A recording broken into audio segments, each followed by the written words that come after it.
अब देखिएगा, वही जो मैंने लास्ट टाइम कराया था हम पूरा कंप्लीट नहीं करा पाए थे। देखिए हमारे पास एक कोई वेसल है,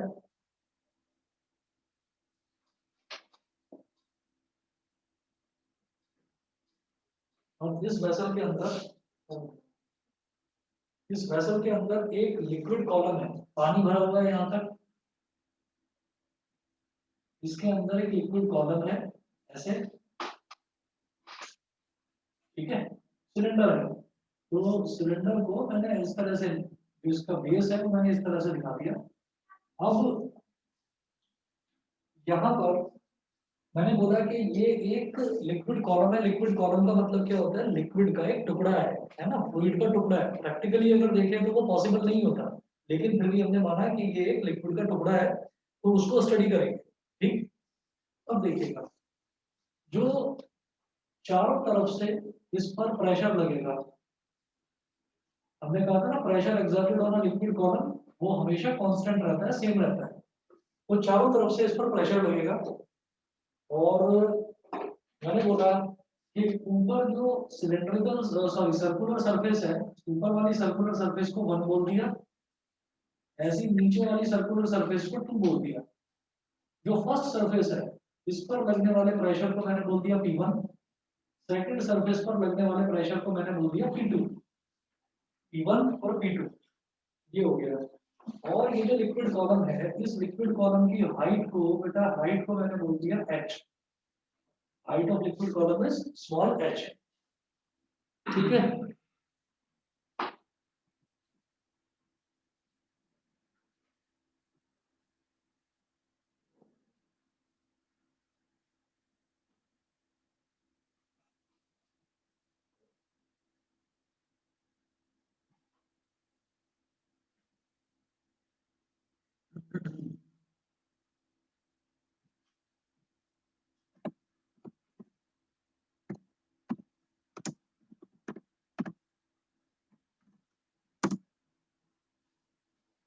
इसको मैंने h बोल दिया। फिर हम कहेंगे force due to the liquid pressure at the top. पहला point, force due to the liquid pressure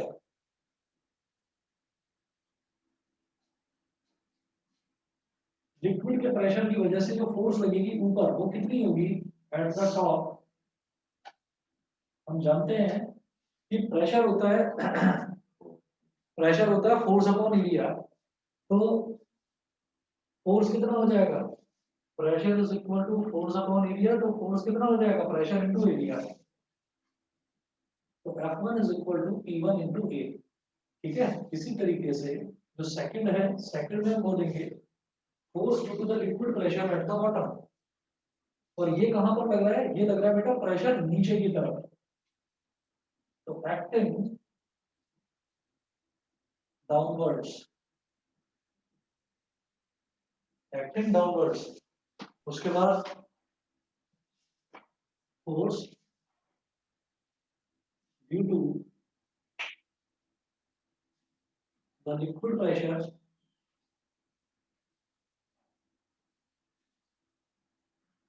at the bottom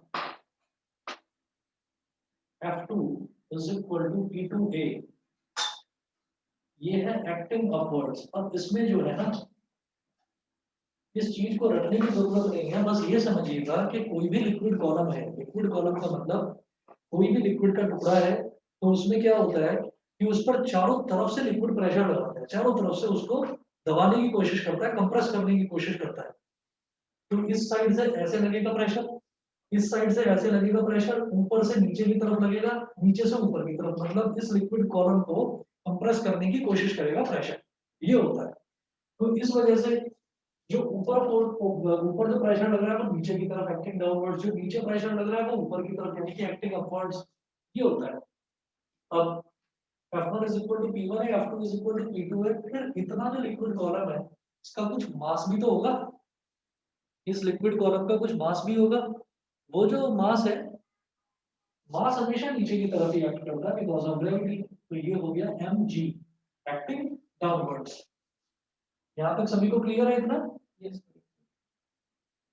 हर्ष, दृष्टि, ईशान, बताइए क्लियर है इतना? Yes sir. Yes sir. ठीक है सर। हाँ जी। अगर प्रेशर मतलब एक सेम बॉडी के लिए अगर प्रेशर बढ़ता है तो उसका फिर तो मास पे इफेक्ट आएगा।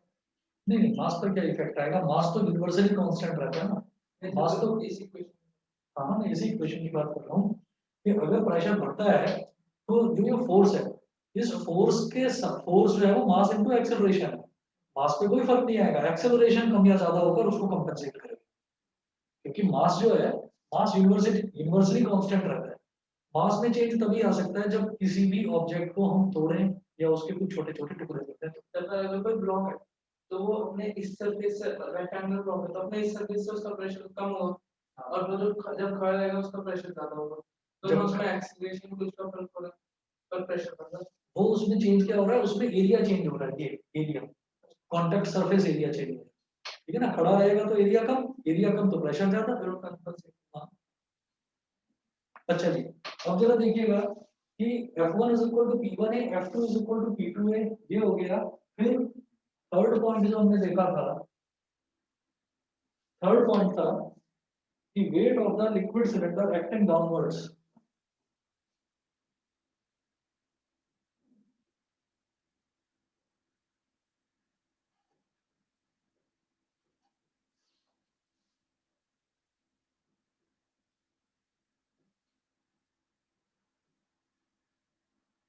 Weight of the liquid cylinder acting downwards.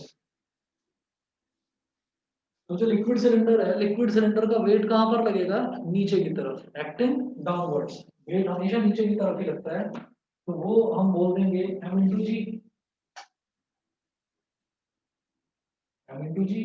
अब m इंटू जी है, हम इसको किस किस चीज में कन्वर्ट करेंगे? जैसे मास है तो डेंसिटी जो होती है रो, रो क्या होती है? Mass upon volume. तो मास क्या हो जाएगा? Rho into B. तो मास को मैं लिख दूंगा रो इंटू बी इंटू जी। अब वॉल्यूम क्या है? अगर मैं इस सिलेंड्रिकल कॉलम की बात करूं तो सिलेंड्रिकल कॉलम का जो क्रॉस सेक्शनल एरिया है ये वाला, इस क्रॉस सेक्शनल एरिया को मैंने लिया है ए, कैपिटल ए। अगर कैपिटल ए में, यानी कि कैपिटल ए क्या होता है? Pi r square. Pi r square में अगर एच को मल्टीप्लाई कर दूं तो सिलेंडर की वॉल्यूम आ जाएगी। सिलेंडर की वॉल्यूम यही होती है ना, पाई आर स्क्वायर एच। तो मैं बोलूंगा रो इंटू ए तो हो गया पाई आर स्क्वायर और एच हो गया उसकी हाइट इंटू जी, ठीक है? तो इसको हम ए एच रो जी ये बोल देते हैं। W is equal to A H rho g, ठीक है? और लिख दीजिए acting downwards.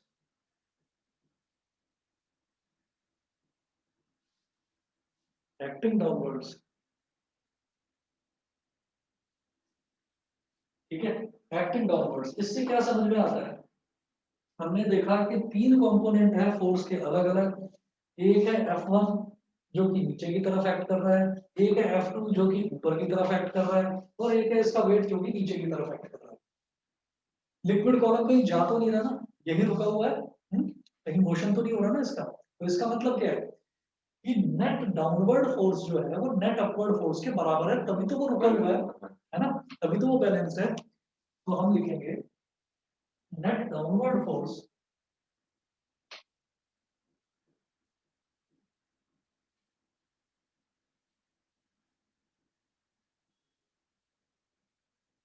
net downward force is equal to net upward force. Net downward force is equal to net upward force. Net downward force देखो, ये भी downward act कर रहा है और ये भी डाउनवर्ड, तो डाउनवर्ड फोर्स जो है उनका दोनों का टोटल करो। तो F1 plus W is equal to net upward force। Upward force केवल एक है, F2। F2 अब इनकी वैल्यू डालिए। F1 क्या है? P1A प्लस W क्या है, AH रो जी, और F2 क्या है, P2A।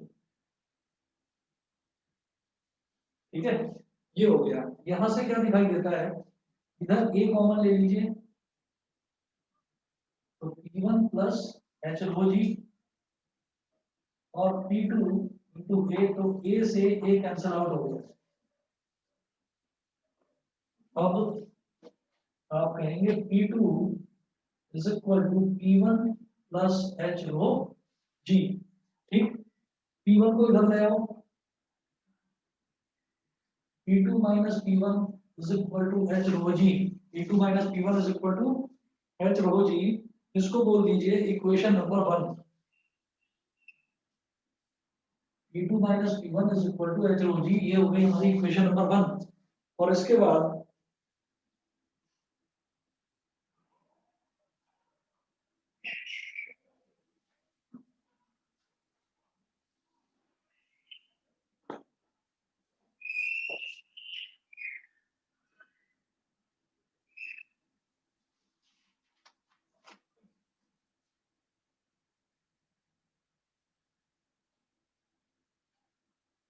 P2 minus P1 is equal to H rho g. अब देखिएगा, ये जो सरफेस है ना, देखिए हम अगर अपनी बात करें, हम इंसानों की बात करें, तो आप ये देखिएगा कि हम अगर एक एटमॉस्फेरिक प्रेशर होता है फिक्स्ड वैल्यू, वो एटमॉस्फेरिक प्रेशर अगर रहेगा तो ही हमारी बॉडी के अंदर ब्लड फ्लो कर पाएगा, नहीं तो वो ब्लड फ्लो करके बाहर निकल जाएगा। ठीक है, तो वही चीज है कि वो एक स्टैंडर्ड एटमॉस्फेरिक प्रेशर होता है। अगर मान लीजिए ये जो लिक्विड कॉलम का जो टॉप सरफेस है, अगर इसको शिफ्ट करके मैं इस पर लिक्विड के टॉप सरफेस तक ले आऊं, तो इसका मतलब it is directly expose to the atmosphere. भाई ये लिक्विड का फ्लूइड जो अंदर भरा हुआ है, इसका जो सबसे ऊपर वाला सरफेस है, it is expose to atmosphere. ठीक है, तो अगर मान लीजिए इसको मैं एक्सटेंड करके ऊपर ले आऊं, तो P1 को PA से रिप्लेस करा जा सकता है। PA मतलब एटमॉस्फेरिक प्रेशर। मेरी बात समझ में आ गई? बताइए बेटा, समझ में आ गई? अनुभव सर एक बार ही रिपीट कर दीजिए। दोबारा बताता हूँ। देखिए, ये लिक्विड कॉलम है, लिक्विड कॉलम मेरे हाथ में है। मैं चाहता हूँ कि मतलब मेरे हाथ में है कि मैं इसको कितना बड़ा बनाऊं लिक्विड कॉलम को, और कितना छोटा करूं, वो मेरे हाथ में है। तो हमने ये कहा कि अगर लिक्विड कॉलम का बॉटम सरफेस तो ये हो गया जहां पर प्रेशर P2 रहता है, और टॉप सरफेस ये हो गया, अगर इस टॉप सरफेस को मैं एक्सटेंड करके लिक्विड के ऊपर वाले लिक्विड के टॉप सरफेस पर ले आऊं, तो लिक्विड का जो टॉप सरफेस है वो तो एटमॉस्फेयर के डायरेक्ट कांटेक्ट में है ना। तो इसका मतलब जो ये P1 है प्रेशर, ये P1 प्रेशर को मैं रिप्लेस कर दूंगा PA से, और PA होता है atmospheric pressure, standard atmospheric pressure. समझ गए Ekansh? Yes sir.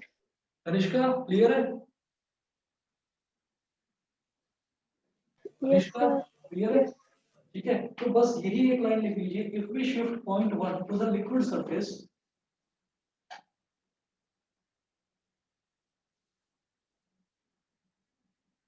if we shift point 1 to the liquid surface,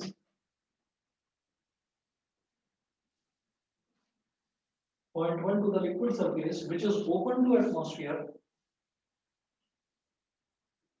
which is open to atmosphere, then we can replace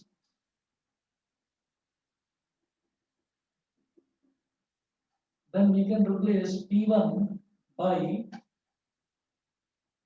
PA and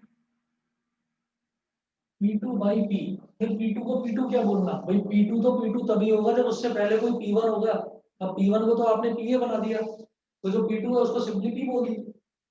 ठीक है, तो यहाँ मैं क्या कर सकता हूँ, P2 की जगह लिखेंगे P, और P1 की जगह लिखेंगे PA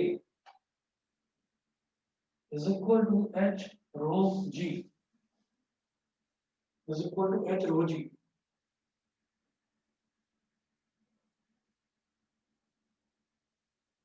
इसको कहेंगे हम equation number 2.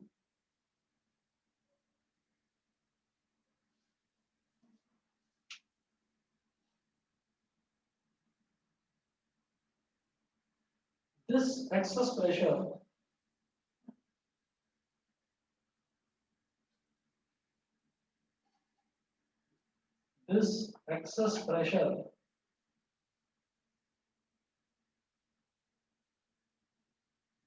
P minus PA at depth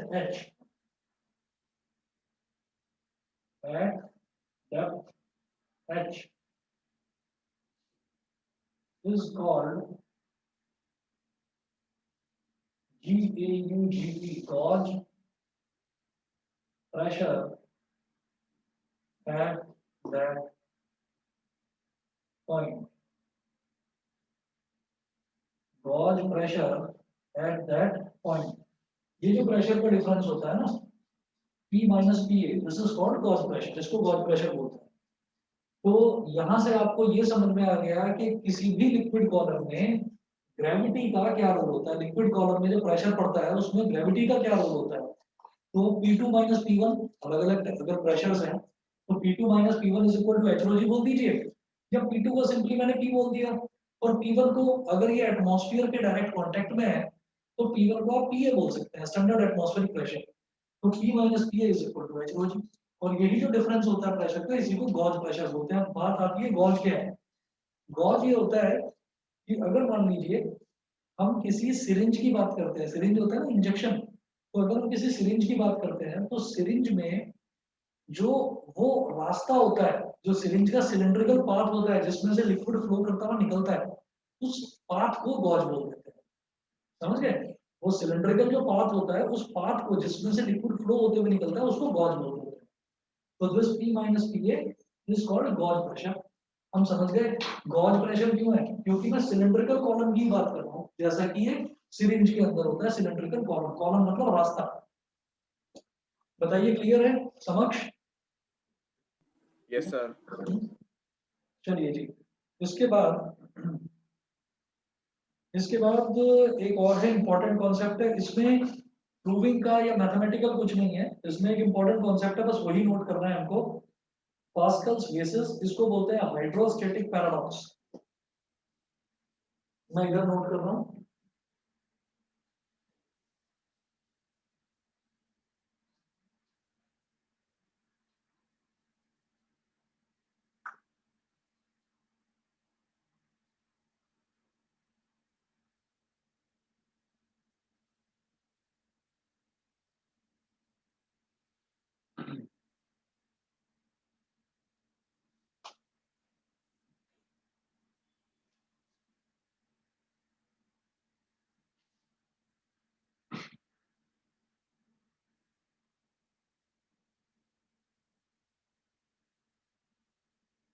Pascal's basis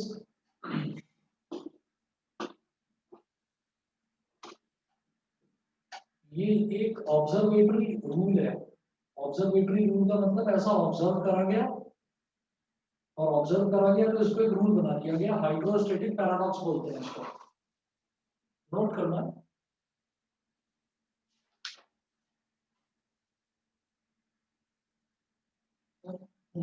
हाँ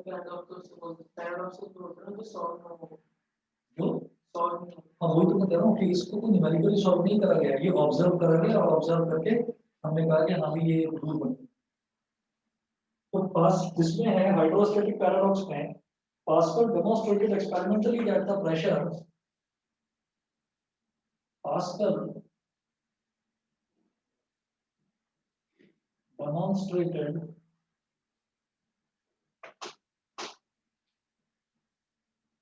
experimentally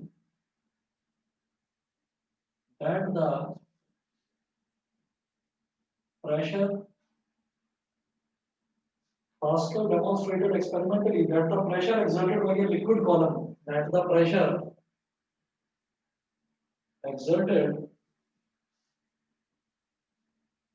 by a liquid column exerted by a liquid column depend only on the height of the liquid column, depend only on the height of the liquid column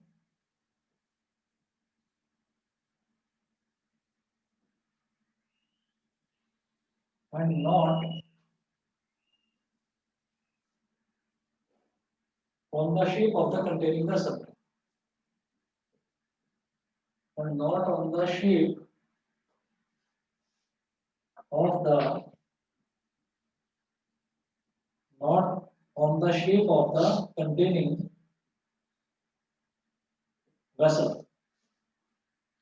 pascal ने ये experimentally demonstrate करा था कि जो pressure होता है ना किसी भी लिक्विड कॉलम का, वो उसकी लिक्विड कॉलम की हाइट पर डिपेंड करता है, वो वेसल की शेप पर डिपेंड नहीं करता। कुछ इस तरीके से दिखाया।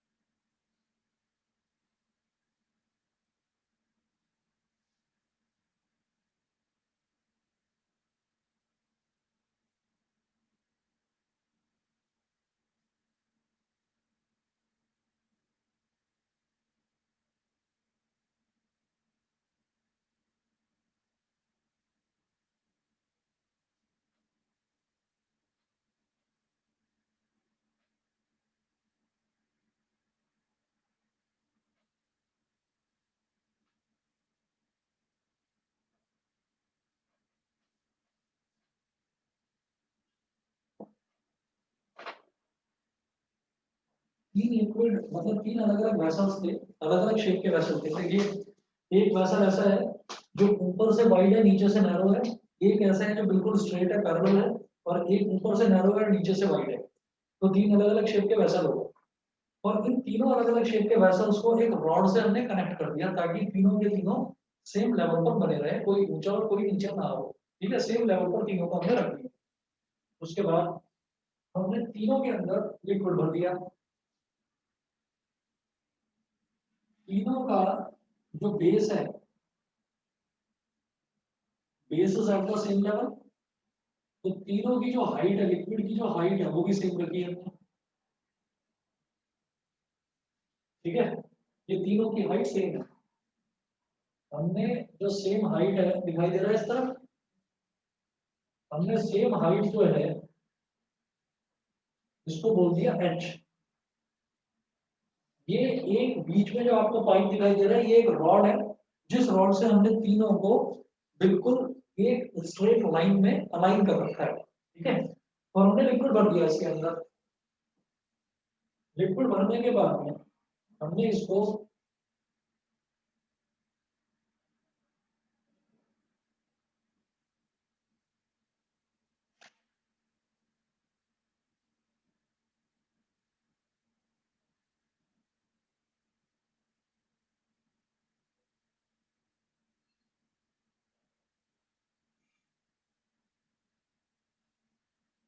लिक्विड हमने भर दिया। लिक्विड भरने के बाद में हमने बैरोमीटर से कनेक्ट कर दिया। बैरोमीटर जानते हैं ना, जो प्रेशर मेजर करता है उसको बैरोमीटर बोलते हैं। जैसे कि टेम्परेचर मेजर करने वाले इंस्ट्रूमेंट को थर्मोमीटर बोलते हैं, तो प्रेशर मेजर करने वाले को बैरोमीटर बोलते हैं। तो हमने तीनों को बैरोमीटर से कनेक्ट कर दिया, अलग अलग बैरोमीटर से।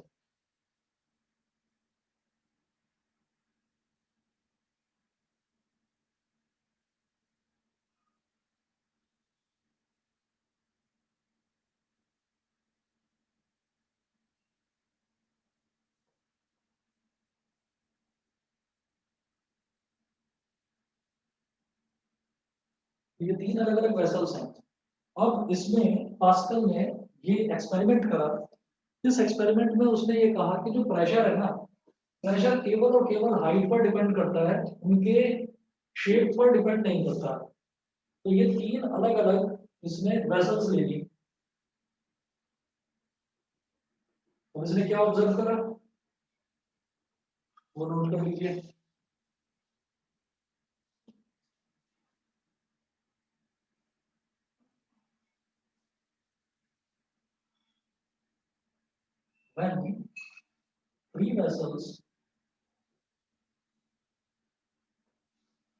when three vessels are filled with the same liquid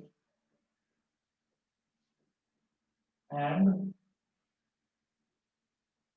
up to the when three vessels are filled with the same liquid and up to the same height, when three vessels are filled with the same liquid and up to the same height, all the three barometers record the same pressure. All the three barometers record the same pressure.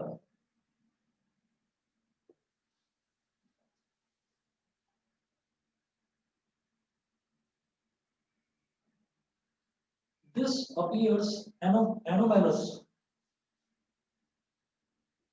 This appears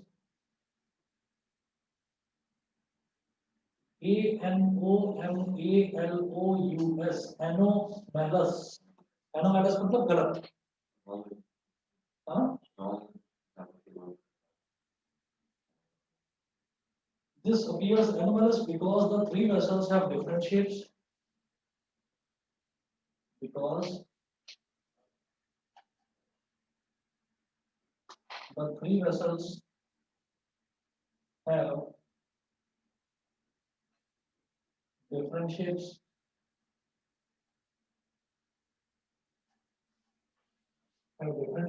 And contain different amounts of and contains different amounts of liquids. Different amounts of liquids. अभी explain करूँगा इस वाले point को भी.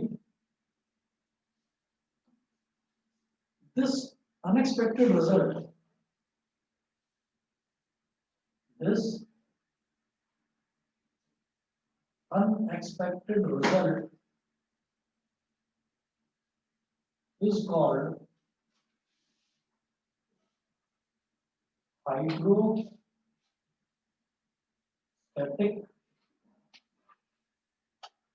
paradox. This unexpected result is called hydrostatic paradox. देखिए क्या है, इस वेसल की शेप अलग है, तो आप देखिए नीचे से नैरो है, ऊपर से वाइड है, ये एक जैसा ही है, ये नीचे से वाइड है, ऊपर से नैरो है, तो हम क्या कह सकते हैं, हम ये कह सकते हैं कि जब इनकी शेप अलग अलग है तो इसका मतलब इनके अंदर कंटेन करने वाले लिक्विड का वॉल्यूम अलग अलग होगा. जब वॉल्यूम अलग अलग होगा तो इसीलिए ये लिखा गया है this appears anomalous because the three vessels have different shapes and contains different amounts of liquids.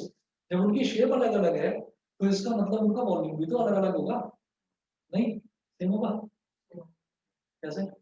मतलब क्या मतलब सेम मतलब ठीक है, देखिए क्या है, हमने ये कहा कि देखो जब हमने हाइट सेम कर ली, तो हमने ये कहा कि चलिए ये इस तरीके का कॉनिकल तो नहीं है ना परफेक्ट, ये ऐसा है जैसे कि क्यूबॉइड होता है तो परफेक्ट क्यूबॉइड नहीं है. अब अगर हम ये चाहें कि हम इसको थोड़ा सा वाइड करके, ठीक है, या थोड़ा सा इसकी शेप बदल के हम बिल्कुल एग्जैक्ट वॉल्यूम करना चाहें तो बिल्कुल एग्जैक्ट हम बना सकते हैं, वो हमारे हाथ में है, वो हम बना सकते हैं. लेकिन हमने ये कहा कि इसके अंदर वॉल्यूम भी अलग अलग है, हमने ऐसा मान लिया. हाइट सेम है, तो हमने कहा कि हाइट सेम है, लिक्विड की टाइप सेम है, अगर इसमें पेट्रोल डाल रहे हैं तो इसमें भी पेट्रोल ही डाल रहे हैं, इसमें पानी डाल रहे हैं तो इन दोनों में भी पानी डाल रहे हैं.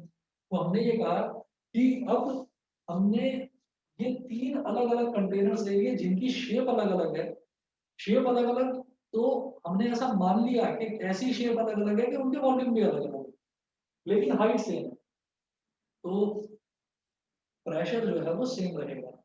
ये जो अनएक्सपेक्टेड रिजल्ट था, इस अनएक्सपेक्टेड रिजल्ट को ही कहा जाता है पास्कल्स बेसिस. बेसिस मतलब क्या, वेसल्स का प्लूरल फॉर्म हो गया, वेसल्स को बेसिस बोल दिया. पास्कल्स बेसिस या हाइड्रोस्टैटिक पैराडॉक्स, उसने वो तीन अलग अलग वेसल्स लेकर और ये रूल उसने कोई डिराइव या प्रूव नहीं करा, ये रूल ये उसने ऑब्जर्व करा। मतलब अगर आप कोई पतली सी टेस्ट ट्यूब लेंगे ना, और उस पतली सी टेस्ट ट्यूब को भी इसी लेवल पर रखकर और सेम हाइट का लिक्विड उसमें भरेंगे, यही सेम टाइप का लिक्विड, तो उसमें भी प्रेशर सेम है। तो तीनों जो बैरोमीटर्स थे, तीनों बैरोमीटर्स की रीडिंग सेम। बताइए जी, क्लियर है? क्लियर है? दृष्टि, ईशान, एकांश, Yes, समझ? sir. Yes, sir. बस वही तो चीज है ना कि ये एक पहेली थी जो सॉल्व नहीं हो पाई। मैंने पूरा कैलकुलेशन मार दी। हाँ, इस वाले में नहीं था, वही तो मैं बता रहा था कि ये थ्योरेटिकल पोर्शन है। ठीक।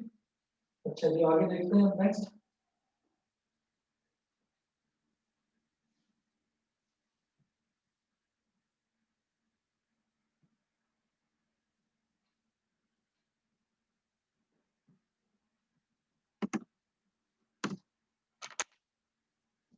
नेक्स्ट देखिएगा, एटमॉस्फेरिक प्रेशर क्या होता है वो देखना है।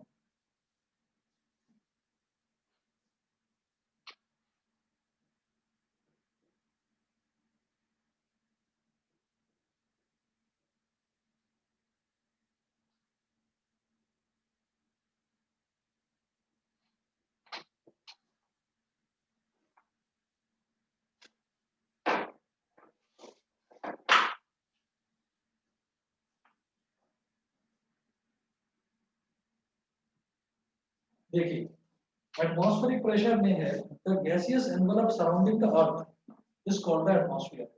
अर्थ को जो सराउंड करता है एक एनवलप, एनवलप मतलब एक पूरा जो लेयर है जो अर्थ के चारों तरफ है, उसी को हम एटमॉस्फेयर बोल देते हैं। नोट करिए,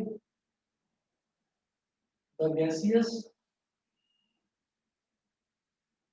envelope surrounding the earth is called atmosphere.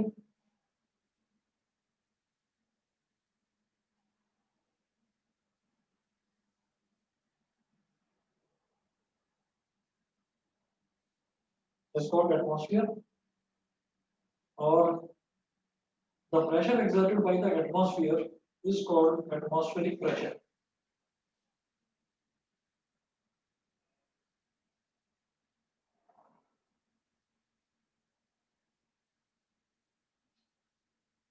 The pressure exerted by atmosphere is called atmospheric pressure.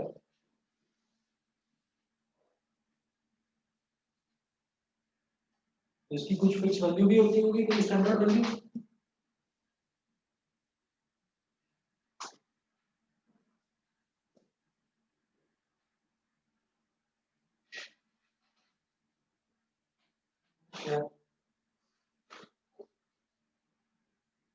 The atmospheric pressure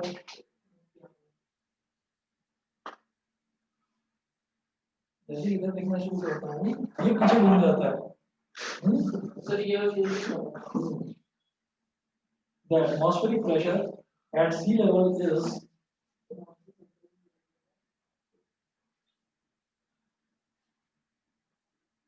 at sea level is 1.013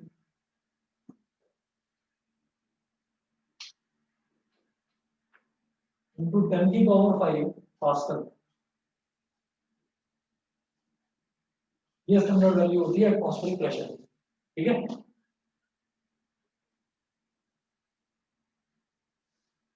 उसके बाद देखिएगा कि ये एटमॉस्फेरिक प्रेशर की स्टैंडर्ड वैल्यू हो गई। ये हमें पता कैसे चला कि एटमॉस्फेरिक प्रेशर, एक चीज तो ये है कि हमने इसका रट्टा लगा लिया। दूसरा क्या है कि इसमें टॉरिसेली टॉरिसेली एक साइंटिस्ट था, तो टॉरिसेली ने एक एक्सपेरिमेंट करा था।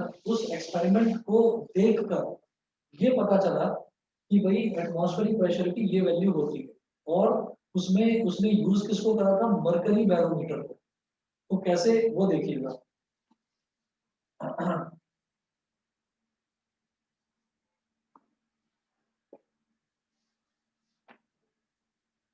नेक्स्ट है, नेक्स्ट टॉपिक है मरकरी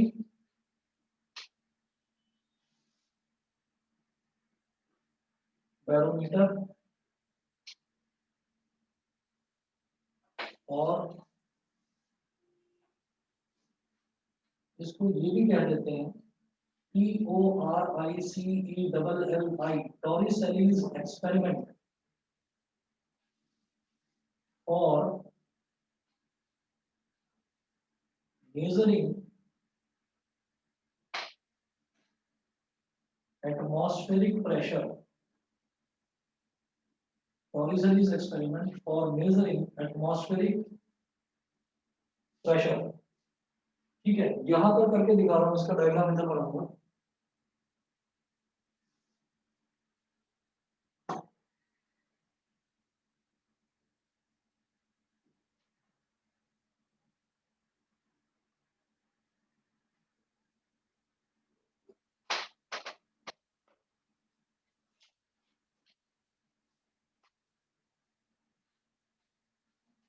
देखिए जी,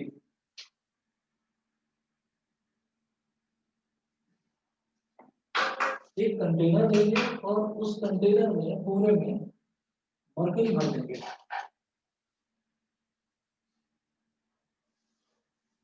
एक इटालियन साइंटिस्ट था टॉरिसेली, उसने कहा था ये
एक्टिव प्रेशर लिए और यहाँ पर आप ये समझ लीजिए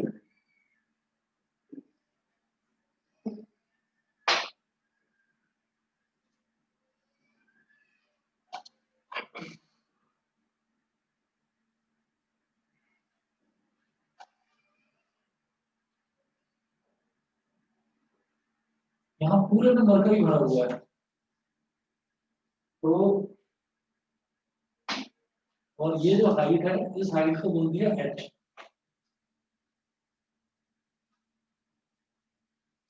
और ये है mercury.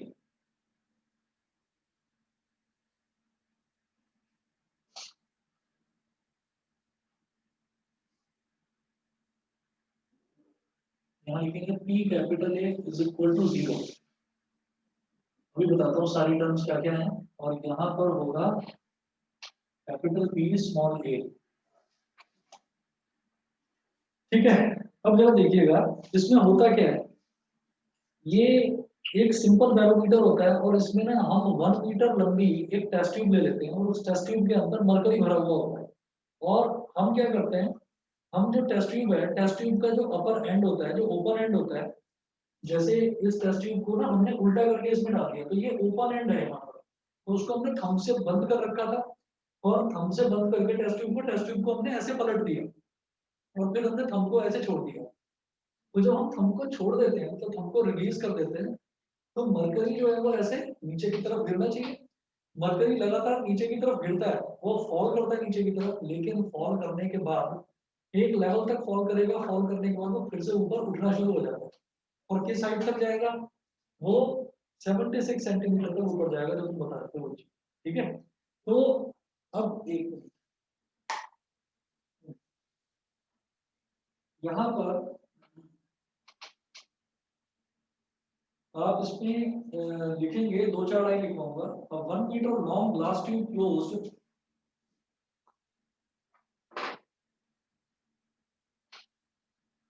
With a mercury barometer है,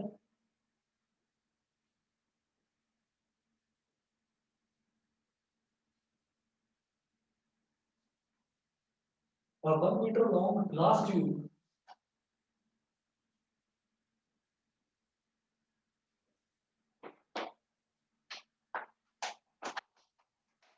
A 1 meter long glass tube closed at one end is filled with closed at one end is filled with dry and clean mercury.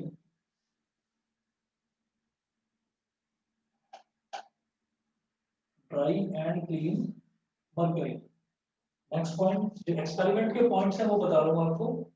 Next point, after closing the end of the tube with thumb, after closing the end of the tube with the thumb, the tube is inverted into a dish of mercury.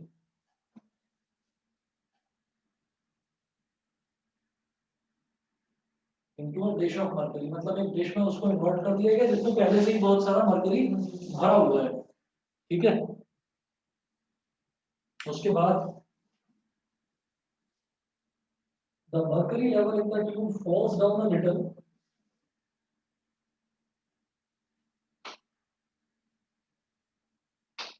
The mercury level in the tube falls down a little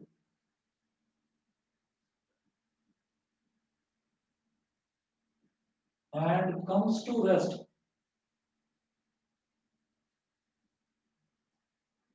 at a height of 76 centimeter and comes to rest at a height of 76 centimeter above the mercury level in the dish. Above the mercury level in the dish. तो जो ये mercury का level है ना, इस mercury के level तक ये जो हाइट है, ये हाइट हो जाती है 76 मीटर। इतने पर वो रुक जाता है, ठीक है ना। जो उसकी हाइट है वो इतनी हाइट, मतलब इतनी हाइट पर रुक जाती है, जो मरकरी है उससे नीचे नहीं गिरती, ठीक। अच्छा,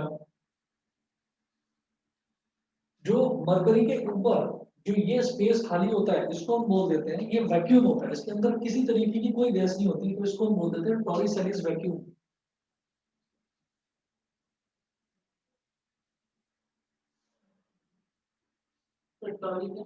टॉरिसैली, टॉरिसैली ये लिखा है ना, TORICE लिखवा।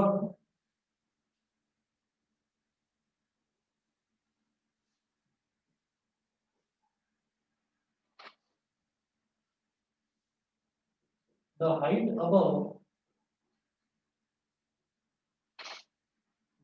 above 76 centimeter is vacuum and called TORRICE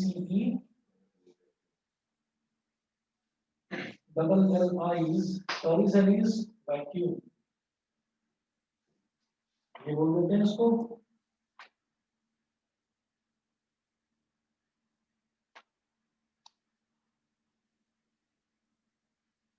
and क्योंकि वो वैक्यूम होता है PA,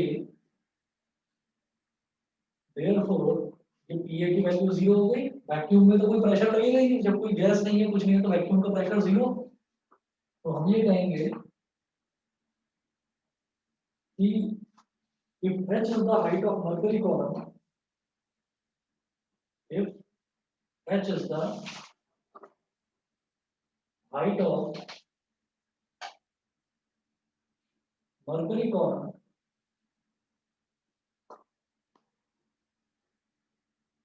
and rho is its density, and rho is its density, then इस पॉइंट पर प्रेशर कितना होगा, Pb is equal to Pa, यानी कि इस पॉइंट पर pressure plus H rho g.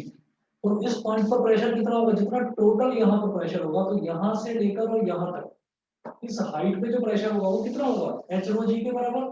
और ये क्या है, ये वैक्यूम है, तो वैक्यूम का प्रेशर पी है, तो इसका प्रेशर प्लस इसका pressure is equal to total pressure जो पॉइंट पी पर पड़ रहा है। ठीक है, तो PB is equal to PA plus H rho g, और PB is equal to PA है 0, हाइट है 76 सेंटीमीटर, जिसको मैं बोल दूंगा 0.76 मीटर। और जो रो है, हर एक सब्सटेंस की एक स्टैंडर्ड डेंसिटी होती है। तो अगर मैं मर्करी की बात कर रहा हूँ तो उसकी डेंसिटी नोट करिए 13.6 इंटू 10 की पावर 3, 13.6 इंटू 10 की पावर 3, ये हो गया। And G acceleration into gravity, इसकी वैल्यू मैं जानता हूँ 9.8। इन तीनों टर्म्स को जब मल्टीप्लाई करेंगे तो ये पीवी आ जाएगा और ये आ जाएगा 1.013 इंटू 10 की पावर 5 पास्कल। और पीए, पीए मतलब एटमॉस्फेरिक प्रेशर, एटमॉस्फेरिक प्रेशर। बताइए जी, क्लियर है सभी को?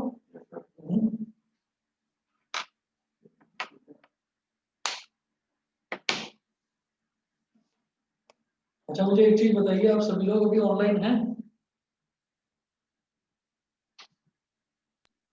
Yes, sir. हाँ, मुझे ये बताइए कि आप लोगों का जो टाइम है